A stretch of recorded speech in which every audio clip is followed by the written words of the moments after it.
Parang ito. Kasi yung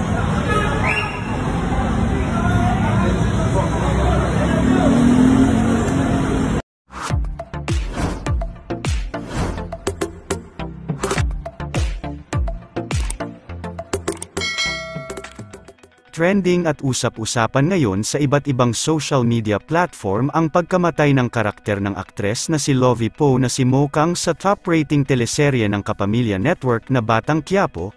Kagabi sa naging episode ng Batang Quiapo ay ikinalungkot at ikinagulat ng maraming fans at manunood ang tragic na pagkamatay ni Mo Kang matapos nitong seluhin ang bala na dapat sana ay para kay Tanggol o Coco Martin. Sa official Instagram account ni Lovie Poe ay malungkot at madamdamin nga itong nagpaalam sa kanyang karakter na si Mo Kang na minahal na ng marami simula mag-umpisa pa lang ang teleseryeng Batang Quiapo. Sa Instagram post nito ay nagbahagi ito ng isang video clip kung saan mapapanood natin ang mga masasaya at hindi malilimutang eksenang kanyang ginawa, maging ang mga kulitan nila sa likod ng kamera na sobra niya umanong mamimiss. Kalakip ang video clip na ibinahagi ni Lovie Poe ay malungkot din ang kanyang naging caption kung saan sinabi nito na isang karangalan na mapasama siya sa Batang Quiapo na nagre-represent ng pangalan ng kanyang yumaong ama na si Fernando Poe Jr. Nagpapasalamat din ito sa lahat ng mga boss at mga artistang nakasama niya sa Batang Quiapo. Maging sa kanyang ka-love team na si Tanggol o Coco Martin ay labis-labis din ang kanyang pasasalamat.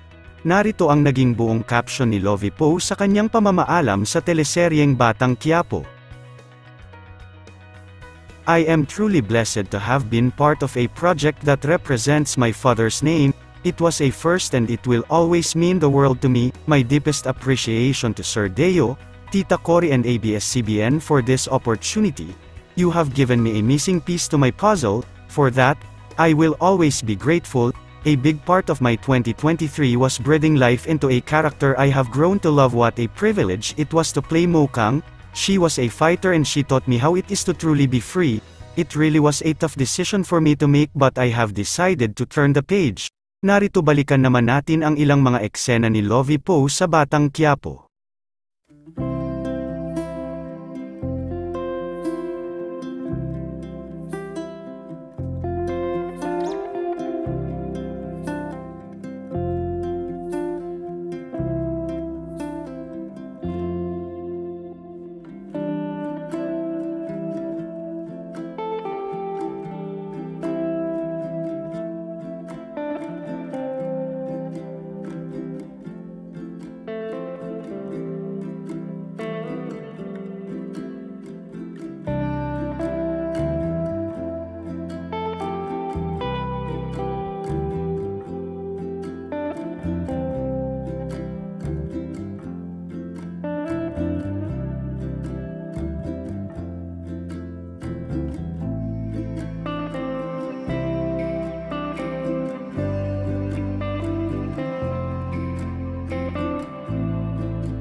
First position.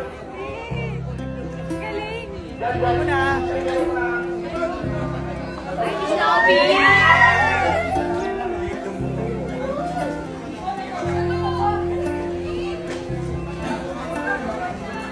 Kahit pa ba kung ano? Anong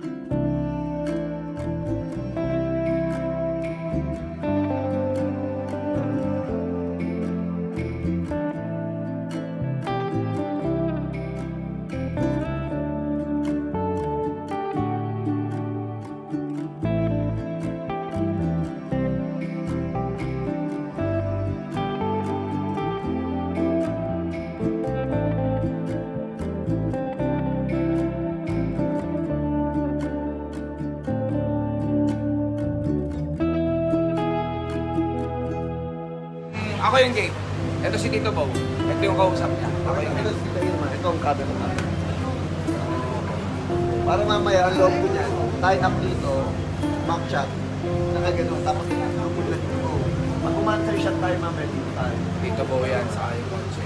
So, ito yung camera. Ang nakataya mo na kotse. Sa social media.